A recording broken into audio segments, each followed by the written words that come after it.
A lot of people trying to quit smoking, and one of the things they're turning to is something known as the e-cig, electronic cigarette.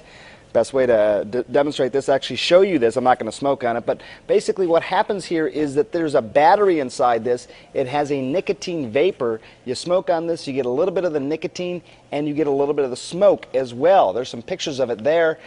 This is becoming quite popular. It costs about $100, and you get several cartridges with this, a charger. You can basically smoke on this, even charge it up wherever you are, and it costs about $100. So it's not cheap. Thousands of these being sold in kiosks and malls.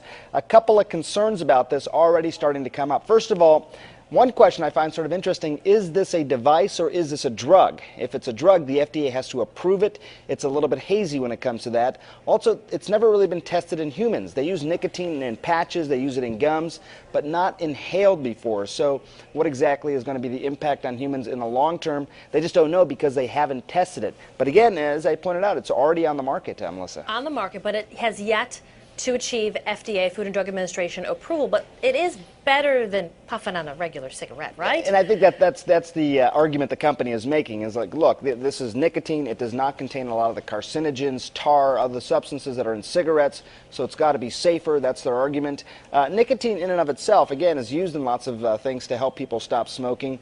As an inhaled form, could it cause increased heart rate? Could it cause upset stomach? Those are things they're going to look at as well. But it's out there.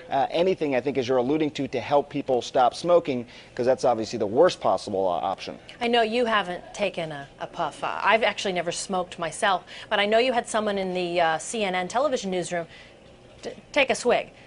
Does it feel like smoking? Well, we had somebody who's a smoker try this, and they were actually pretty surprised at how much it did feel like smoking. You do have the device itself, which looks like a cigarette. You're putting it to your mouth and puffing on it like a cigarette, which is obviously different than the patches or the gum.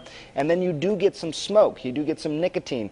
It's different than cigarettes, but he was actually pretty surprised at how much it felt like that when he started smoking. I would also think it feels similar when you're having it between your fingers, the sensation there as well. There isn't, cigarette smoking, part of the reason it's so addictive is all the substances in cigarettes, but also the behavioral components of it as well. So taking it, putting it to your mouth, all that seems to make a difference, which is why, interestingly as well, one of the ways that people try and get people to stop smoking is by using anti-anxiety medications. The oral fixation may be a form of anxiety. Cut that, you can help with the smoking. Go back 20 years. I used to play with those candy cigarettes.